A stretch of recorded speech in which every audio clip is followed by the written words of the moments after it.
Welcome to Amplify Purpose with a little P, your guide to living with intention, presence, and authenticity.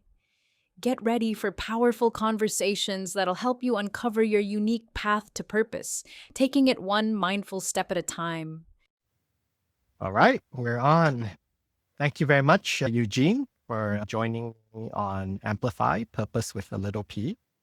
I'm very happy to have you on board. The journey of understanding what you've been doing as the Chief Purpose Officer in India has really inspired me to set up this podcast to share with the world what Chief Purpose Officer is all about, what purpose really means to an organization, and what purpose means to the individual driving the changes in the organization. Could you tell me a little bit about your experiences as India's first Chief Purpose Officer? First of all, Suebpong, thanks for having me on your show. More power to you and with all who evangelize purpose both in the corporate and the personal life. To your question, perhaps I'll start off with this. My experience in business is really manage holding companies across multiple sectors and across geographies. Okay. And therefore, my experience with business is that it is an all-consuming, very powerful force which literally needs to dominate. Okay, so when you enter into a market, when you enter into a business, it seeks to dominate and it is relentless. It consumes everything in its path. It's like a virus. Okay, that is my experience. Now, having said that, the last couple of decades, corporates have changed. They do have an objective of giving back to its market, to its customer segment, etc. But all of that is either driven by legislation or conditions for operating and not out of its own free will. Okay. So that's my kind of experience with big business. So from there, when I had this opportunity to move back to India and serve what we call the lower income segment, which is really 70% of India's 1.1 billion people, that was a very exciting opportunity for me because this particular segment it's a very interesting demographic point. The only thing going for them is that they are a powerful vote bank. But after any election, they are forgotten. So whether in terms of employment, whether in terms of education, whether in terms of health, they can barely hold the head above water. And their average monthly income is about 200 USD. Okay. And mind you, in India, the inequality between the have and the have not is really vast. So even among the lower income, it's very vast. So when I say average of 200, many of them are really earning a pittance. So the core product of the conglomerate I joined is in financial services aimed at this segment. So to bring the underserved, the unbanked into a formal financial inclusion engagement was very exciting. That is my first step into discovering purpose for a corporate. Understand. Thank you for sharing. And also thank you for doing what you do. I feel the unbanked, the underserved, it's a population that we definitely should cater and listen to. And I guess addressing this underserved market and addressing it with purpose rather than perhaps profit or revenue growth first, how did you manage with engaging the stakeholders within the company as well as outside of the company? First of all, I had to let the world know, especially my corporate, that both purpose and profit can be aligned. Okay. And it should be a purpose-driven profit. Make Okay. no mistake, there's nothing wrong in making money, and there is wrong in profit. But I think profit has to be rediscovered under a new avatar. So you're not going to give up profit, and you're not going to give up fundamentals of business by making your company purpose-centric. If you want to be truly impactful to your market segment, to your business environment, it is critical that you be purpose-driven. If you Mm, want to be sustainable and thereby scalable, you have to be purpose-driven. You have to look beyond the sales and balance sheet of today, okay, and look into a sustainable and scalable business which can align interest of your market along with interest of your stakeholders, mm. along the interest of your investors. Yeah. Thank you for sharing this. And in my journey of manifesting my purpose, I also feel like it's definitely not sustainable, both for myself or organizations that are supporting social impact work to be on the giving mode all the time. I feel like it's very important that we find our purpose. We also find a way to generate value with the community and the people that we help serve. And through this mechanism of private sector, create revenue, create profits so that we can reinvest back into the communities and the people that we want to help. And I also feel you sharing it at this point is what I also need to hear myself. And I think a lot of people like me who are driven by equity, justice, whether it's in health, which is the area I work in, or in other areas, a lot of times we look at making money and making profit as a dirty word. And I think after talking to you, talking to my business coach, a successful private sector entrepreneur from Vietnam, I feel like I'm having a better relationship with money. And I think money can be a byproduct of a purpose driven enterprise. And I'm actually very excited about exploring this avenue because how I've been running our social enterprise is really take money from the profit side and dumping it in without any expectations of revenue growth or profit generation. And clearly, it's something that is not sustainable. I'm wondering some of our listeners would be social entrepreneurs like me who are impact focused, maybe coming from the NGO or the social worker or the public health sector side. Do you have any advice for people like me and my friends who are exploring purpose led organizations and enterprises that can also serve the communities and the people that they care about? I think all organizations, irrespective of whether you're an NGO or you're a for-profit organization, has to be purpose-driven. Mm, And I believe that there is no harm in making money. I just want to reiterate that. Profits are a strong indicator of how well you are doing mm, or conducting business. So whether it is enforcing stringent KRAs or KPIs, mm, ensuring employee productivity mm. in your bottom line, driving your top line, there's no harm. And that's a good thing. But what you want to ask is that what's the reason I exist beyond just making money? Mm, What is it that the world needs that I can give?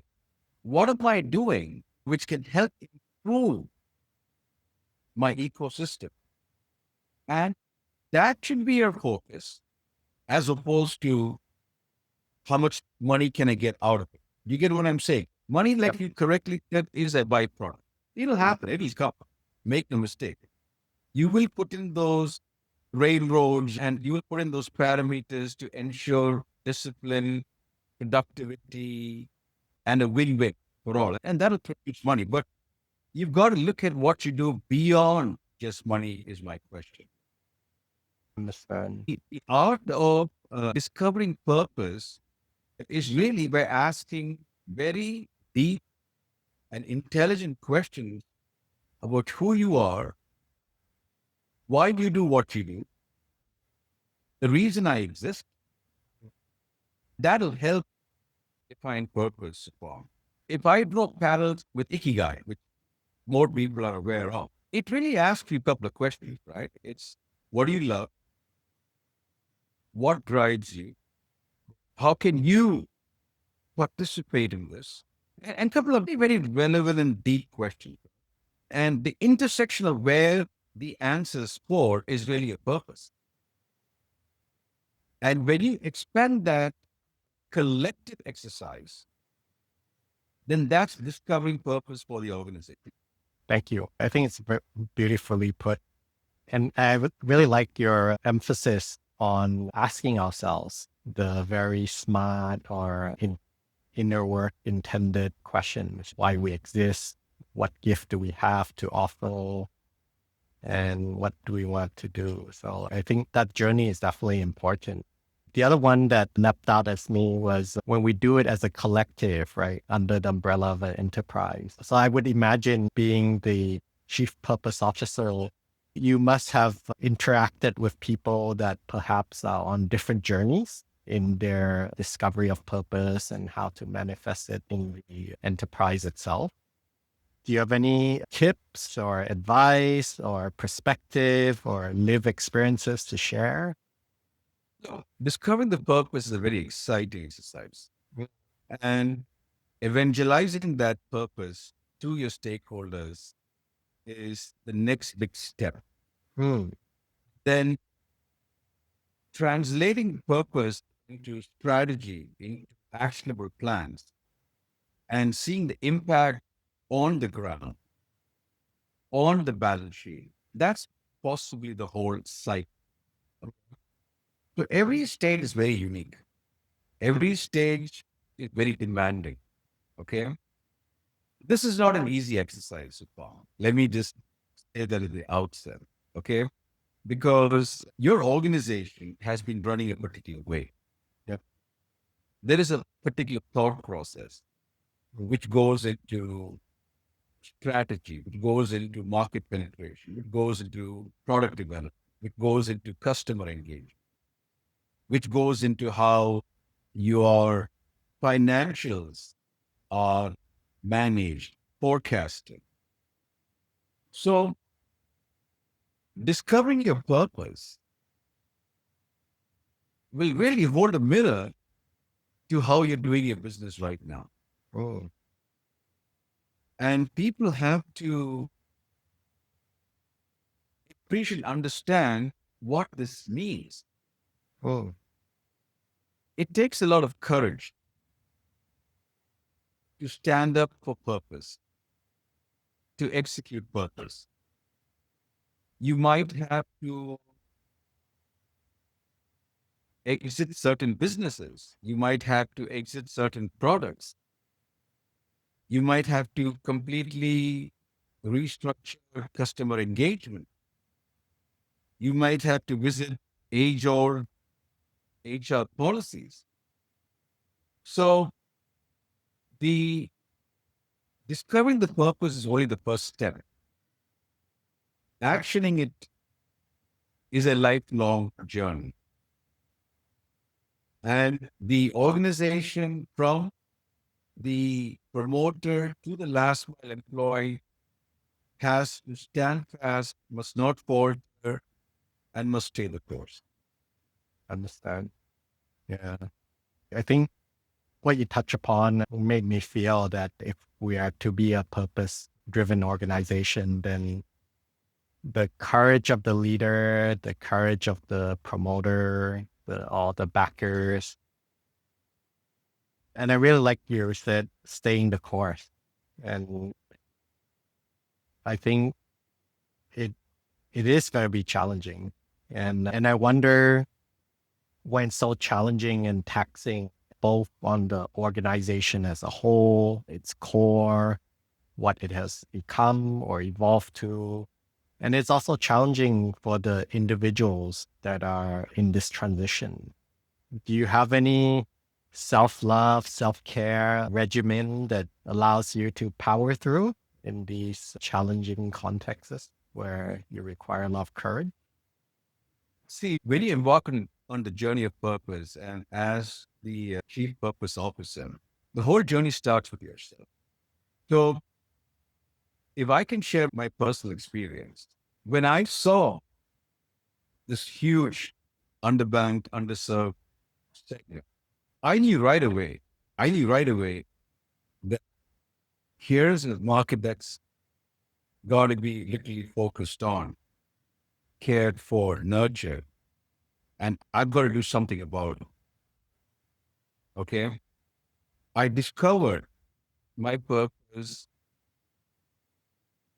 to the needs of these people, and I align what my aspirations, my passion, my interest, what excites me, what moved me to the needs of that segment. Okay. Once that conviction is there, you literally go into a journey of self-discovery, of thinking beyond yourself. You look at a journey where how can my skill sets, my exposure experience be used for a wider good as opposed to just myself and the family. And therefore, you will strengthen yourselves. You equip yourself to deliver those end results. If that means I got to take care of myself mentally, if I got to take care of myself physically, then so be it. I've got to be strong for that. I've got to be strong for the corporation. I've got to be strong.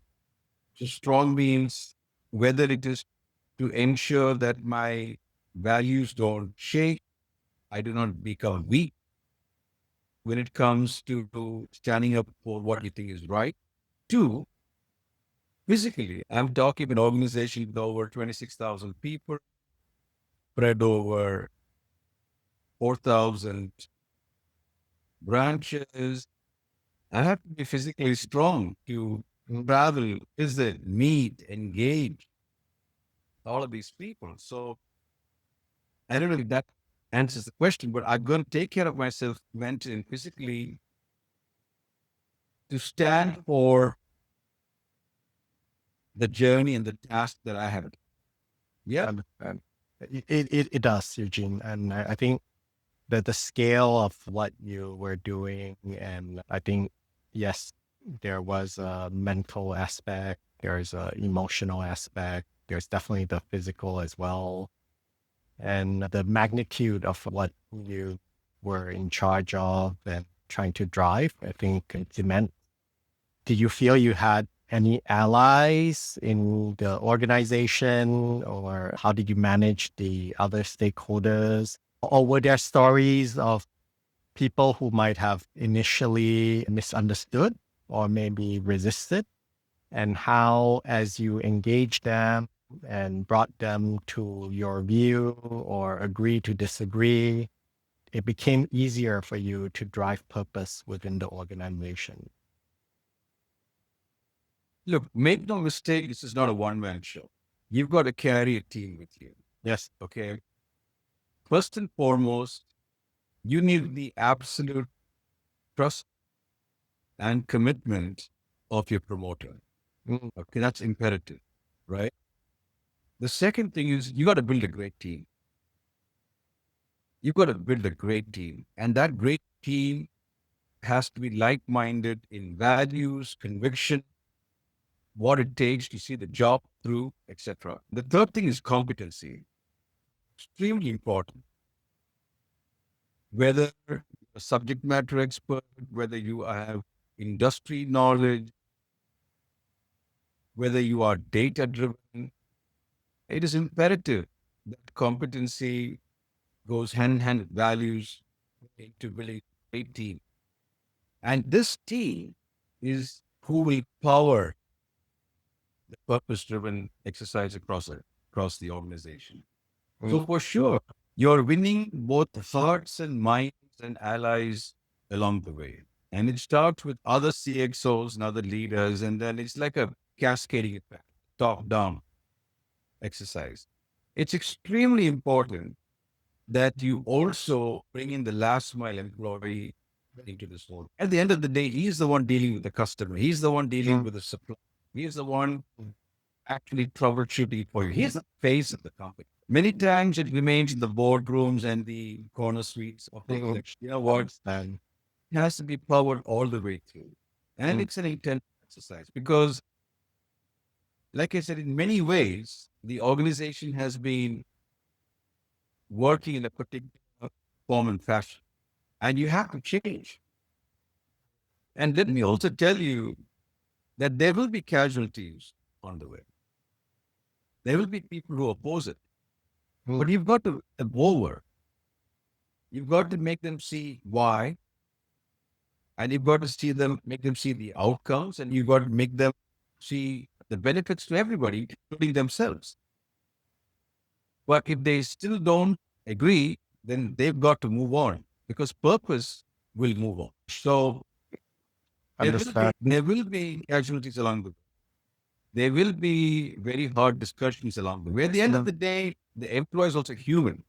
And times, even though people say that this disagreement is my personal experience, because of the human nature in us, it moves into the personal. And then you have ego clashes and all of that. Yes. Managing purpose in its execution, a company is not an easy task, but the rewards are worth it. Yeah. Maybe for our private sector business owner operators or top executives of large companies, when you say it is worth it, are there some quantifiable data points or qualitative data points that you could share? For private sector companies, did you Yes. say? Yes. You want to know what are the quantified data points? For making the shift from a profit-driven organization or even a triple bottom line organization that looks at social, Absolutely. environmental, and profit, as well as moving to the spectrum of a healing organization, which takes care of not just the customers, the company itself, but also the employees, the suppliers, and obviously the social issues of the community as well as the environment. Absolutely. So suppose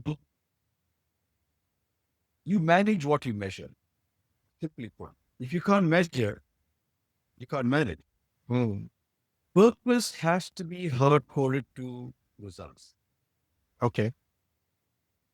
Purpose cannot be a broad state put up in a boardroom or on your website. I'm probably more guilty of that than anyone else. No, there are many in the world. There are many in the world because, like I said, there is a misnomer. Even though I see purpose being more used in today's language, in the convocation speech, or whether it's just a motivational speech, I see the word purpose used. But I don't think people have still cracked the code on how you can hard code purpose to results. But I want to tell you, can be and it should be hard coded. Let's just take the customer. Okay. Increased customer referrals or increased number of transactions from the same customer. If you measure that before and after purpose, you will find there is a significant shift. And it's easy then to translate that into quantifiable data like customer lifetime value, increased number of sales, more referrals with more customers coming in. Referral-based customers have a greater retention improves. So I can go on and on about so many data points which can visibly show the result of purpose. Take a look at an employee. Let's look in-house. If you look at right from talent acquisition, onboarding the right person, if you look at his productivity, from thought leadership to execution. If you look at employee attrition and you look at all of these points, before and after purpose, you'll see a significant shift. And all of these, when you roll it up, it will impact your top line. It will improve your market share. So I don't just look at customer base. I look at the active customer base. I look at new customer acquisition. I look at customer retention. I look at customer lifetime value. I look at upsell, cross-sell. I can go on and on, Suebpong. You measure all those data points before and after purpose, and you'll see a significant shift. And my own experience in business, whether it's at a SBU level, strategic business unit level, whether it's an employee level, whether it's at a market level, whether it is at operation level, we've gone 2x, 3x every single. Yeah. Thank you for sharing. And I think for an idealist like me, I think it makes a lot of sense. And I think if we can bring in more pragmatists and people who can convert purpose into metrics, into data, and we can measure it and we can correlate it to purpose and also the purpose of the individual employee. And I always wonder, because you mentioned that you're serving the bottom of the pyramid in India, and I would imagine even a lot of your frontliners might actually be coming from that community as well, or that segment. And was there anything that was done in particular to take care of them so that they can take care of their customers better? Well, that's a very good point. Okay. You're absolutely right. In terms of socio-economic profile, there wasn't much of a difference between the last mile employee and the customer they serve for more reasons than one. A, they relate to them better, they understand them better. I was very particular that we need to really understand the customer really well. You have to go as deep as possible, not just to know where they stand now, but where they're headed, what's the next need. Okay. And that can be best understood and best related to by going to their peers. The second thing is that also to generate local employment, because we had a very vast footprint across India. And India is so diverse in terms of language, ethnicity, whatever. Having someone of a local background, they could relate much better. Okay. By driving purpose to the last mile employee, okay, two things were done. A, they could see how the corporate is not the enemy and the corporate is to help you. And I had very strong ambassadors who would hold our flag and tell their customer, hey, listen, I'm here for you. I understand you. I'm not here for me. I'm here for us. Tell me, how can I help you? The other important thing was I could get very accurate feedback. I had a pulse of the market through my guys. And that was very important information to take back. So I didn't let any of my CXOs decide for them what they think they should need. I had my last mile employee engage with them, be with them, feel with them. And I should take their feedback. And I can tell you, purpose was a prime driver of getting that kind of quality feedback. We have customer feedback and we have all those kind of surveys and whatever, but they have more corporate exercises with graphs and whatever without having any true and deep meaning of what the market needs and where it stands. Purpose will bring an entirely new dimension to how you operate it. Understand. Wow. And since I work in the equity space, I think one of the things we also discussed is about digital and whether there's a digital gap, right? And when you're activating the last mile and you're trying to get the customer's voice, the data, the reflections, and I don't know the situation in India, but sometimes in certain countries or certain communities that the people might not be comfortable with technology. Maybe some of them may be unable to read or write or type. How have you bridged those gaps? First of all, digital adoption is so rapid, it's not funny. So it doesn't matter which segment you are in. Almost everybody's got access to a smartphone and data. It is imperative that you marry technology to provide best customer experience, whether it is translating that into ease of business, translating that into proliferation of your service. Technology is an important partner and we should embrace it. AI is only going to help us. AI is going to bring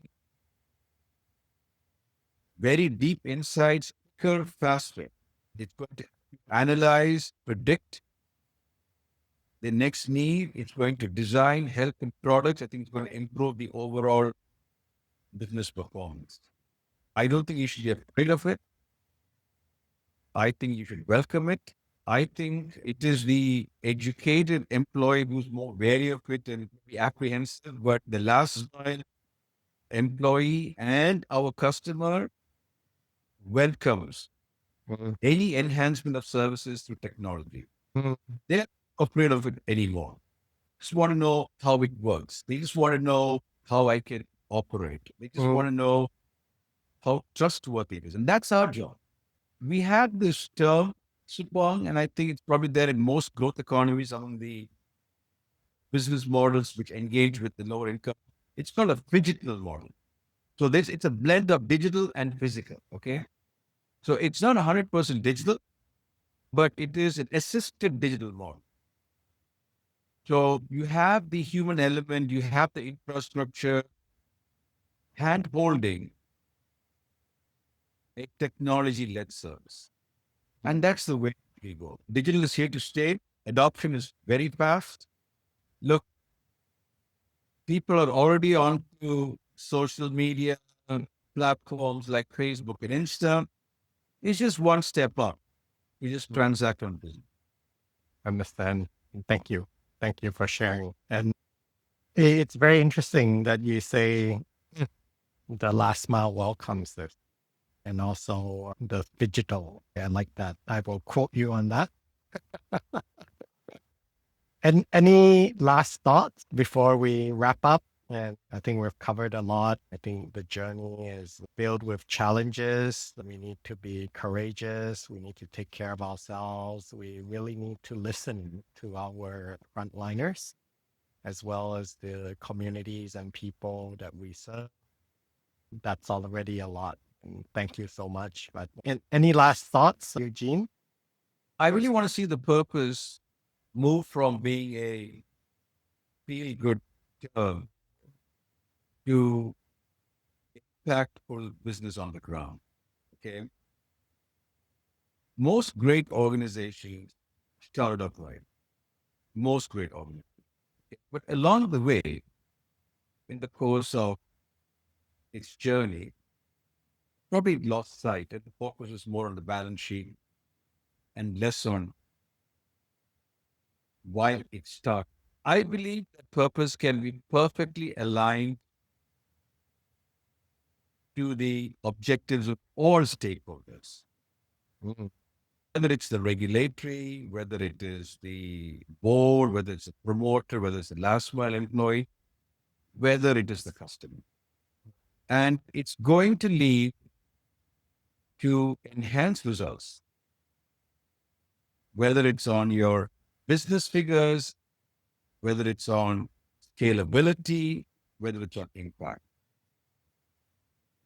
So purpose is a journey which will bring in results, but purpose requires courage. Purpose requires very strong leaders. I call purpose leaders with a soul. And we should all strive. We have a responsibility to ensure that corporate stands as an integral partner to humanity, to mankind. That'll be my thoughts. And I want to thank Suebpong for inviting me, and more power to you. I would say more power to us, Eugene. Thank you for your time and your thoughts. I enjoyed it truly. And it came at a time when I'm reflecting and I don't want to abandon what I've been doing, moving towards my purpose. But talking to you, getting to know you as a friend and collaborator in the space, it's actually beneficial to me. And for me and the Amplify Purpose with a Small P podcast, we're hoping that this is also helpful for someone else out there that is visiting their own purpose, maybe visiting their bigger P purpose of what they want to see in the world that we all share and live in. And so thank you very much, Eugene. I really appreciate it. Have a great day. Thank you, Angie.